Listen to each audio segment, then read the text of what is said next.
ইরানে যখন বাজছে যুদ্ধের ঘণ্টা, তখন ইরানের সুযোগ সন্ধানী নির্বাসিত যুবরাজ রেজা পাহলভি ক্ষমতা দখলের স্বপ্ন দেখছেন। বিদেশি শক্তির আঘাতে নিজ দেশ ইরান যখন জ্বলছে, তখন যেন বেশ ফুরফুরে মেজাজেই আছেন তিনি।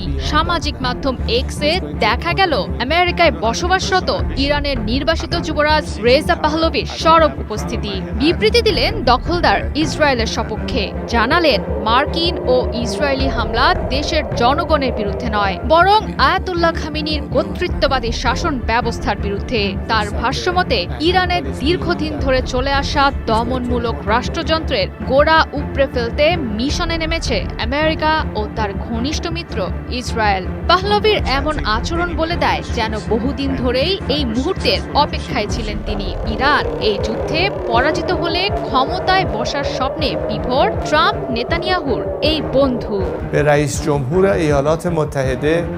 পাহলভির দাবি, অল্প সময়ের মধ্যেই পতন ঘটবে ইরানের ক্ষমতাসীন সরকারের। চূড়ান্ত বিজয়ের বাকি নেই আর বেশি সময়। খুব দ্রুতই ইরানি জনগণের পাশে থেকে দেশ পুনর্গঠনের কাজে হাত লাগাতে চান তিনি।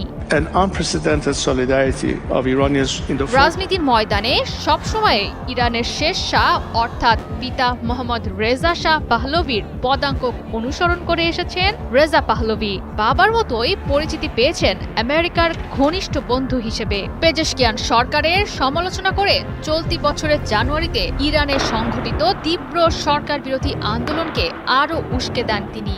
এর পরের মাসেই 14 ফেব্রুয়ারি জার্মানির মিউনিখে আয়োজিত নিরাপত্তা সম্মেলনে ইরানের ধর্মনিরপেক্ষ গণতান্ত্রিক নেতৃত্ব গড়ে তোলার ঘোষণা দেন। ডাক দেন খামেনির অনুগত ইরান সরকারের পতন ঘটানোর। গণতান্ত্রিক সরকার প্রতিষ্ঠার জন্য বিশ্ব নেতাদের মানবিক হস্তক্ষেপের আহ্বানও জানান তিনি।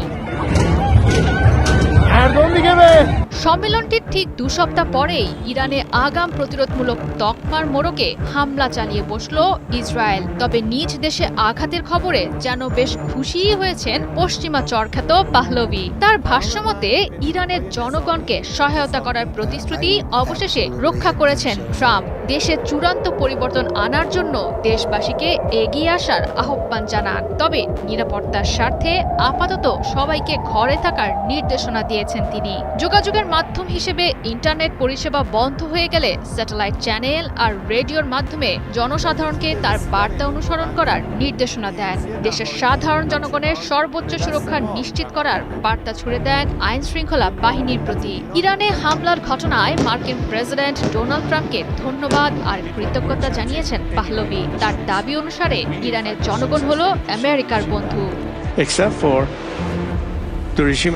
জয়া সরকার, 71।